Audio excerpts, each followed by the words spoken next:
Welcome back, traders. Today is going to be a quick one, just a quick update of things to look for right now, given that it seems we're reaching local tops here. If you look at the fear and greed index for the crypto market, it is at 81, which is extreme greed, which in my mind as a trader is extreme sell. So that's what I have been doing. I've been selling some of my crypto related shares slowly, not like in huge chunks or anything. I'm only selling a small portion in order to take some profits, but that's what I've been doing with that based on stuff like this. But we'll see that Bitcoin in the last 24 hours is down 1%, while Ethereum is up 4.7%. That is usually the first step in a rotation out of Bitcoin into altcoins. It starts with rotating into Ethereum, and then we start rotating into other coins like XRP, Solana, Cardano, um, AVAX, Avalanche, Tron, those Chainlink, those sorts of Polkadot, those sorts of projects. That's also three. Um, and then after that, it trickles down into the meme coins after that, like Doge and Shiba Inu and other coins like that.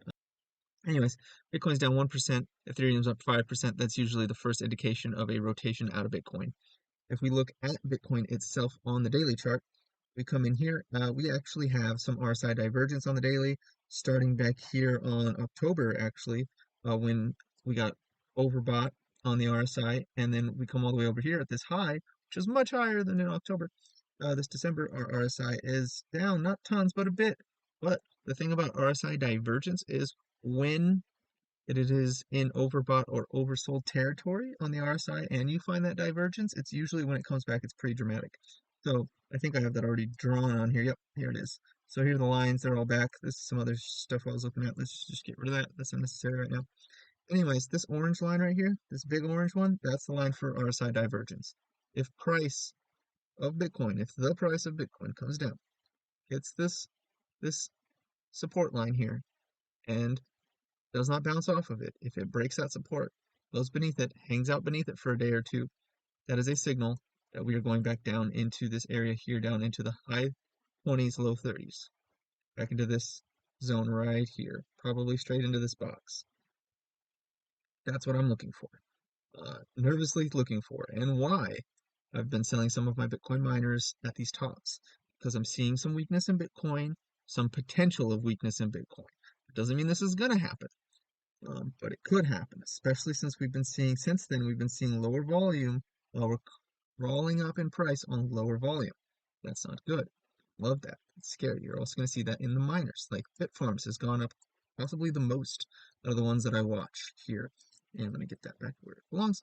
As you can see here, we also have a slight RSI divergence. We got oversold here at 166, and we continued to climb up to 217 while still being in oversold territory. I think we're about the same as we were there. So it's about the same. It's a slight divergence, which means if we break this trend line here, which is that channel, we could see potential downside down into, the 140s, maybe back into the 127, 110 range.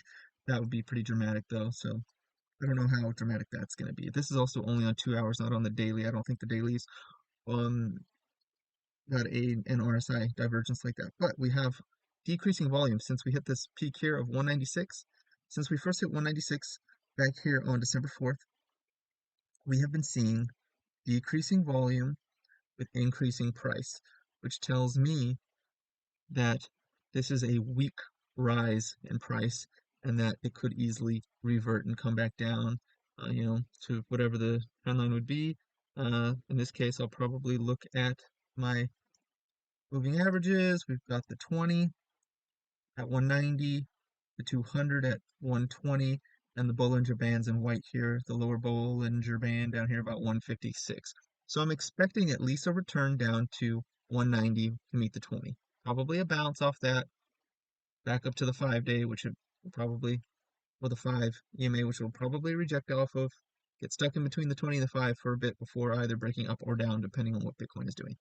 That's what I'm expecting right now. So I'm expecting it to kind of do a bit of a downward in between the two, bounce around with them, and then depending on what Bitcoin does, either big break up or big break down, depending on what Bitcoin is doing at the time. So that's what I'm watching for right now. I'm watching for it to kind of go into a distribution pattern and then a breakout or breakdown on Bitfarms. Same thing with Bit Digital. You can see rising price on lowering volume since December 4th. Again, you can see that we have a pretty strong RSI divergence here starting on the 5th on the 2-hour chart. So oversold at 87, almost 88. Right now our price is higher than that and has gone higher than that, and our RSI is at 67. So if we break that trend there, I'll just draw it. If we break that trend there, we can expect, we might have already broken it. Oh, this is part of the trend. If we break that trend, we can expect it to come down. Let me see here. Where do we have it? Yeah, I can expect it to come down to that 245 range, back into this channel here, or just follow this downward channel down there. My bet would be on coming back into and following this downward channel a bit, and then maybe getting caught in this upward one and head back up, depending, again, on what Bitcoin is doing at that time. So that's what I'm looking at there. Let's see if the EMAs match up to that. The 20, yeah, would bring it down to the top of this downward channel. Bottom of the Bollinger would bring it to the bottom of this channel. So yeah, that kind of lines up. Once I go back to the 200, which, yeah, I don't know, it'll probably take a while before it does that. 200 will probably be in this upward channel by the time they meet each other, if they do. So that's what we're looking at. Marathon has been showing some of the most weakness today, with actually dropping, whereas Bit Digital and Bitfarms are still up. Bit Digital almost 1%, Bitfarms almost 9% again today up. Marathon is actually showing some weakness, being negative today. So this one also same thing, lowering volume, increasing price. That's concerning. A bit of RSI divergence. So if it breaks down, it's going to break down into probably the support down here around the $11 range. That's what we're looking at. And then maybe it'll come back into this upward channel here that has been on the chart since October, and maybe re-enter that and start grinding back up again, depending on what Bitcoin is doing at that time. These notes from before with the Bollinger Band squeeze, that has played out. That is what we just saw in the last few days, was that Bollinger Band Keltner channel squeeze playing out to the upside, and now it's cooling off. People are taking profits, distributing shares, and soon we'll see it come back down again in order to pick it up at lower prices again. But we see Bitcoin falling, Ethereum rising, miners are increasing in price. Well, some of them are increasing in price on lowering volume, with some RSI divergence appearing in the charts. So that is a recipe for caution. Take caution, trade carefully, uh, seriously consider all your moves before you make them. Sometimes making no move at all is the best move. Again, this is not any type of financial advice or suggestion to buy, sell, or hold anything, but just what I am seeing when I look at these charts and my opinion about what these charts look like for now. So with that said, please like, comment, and subscribe, and have a profitable day.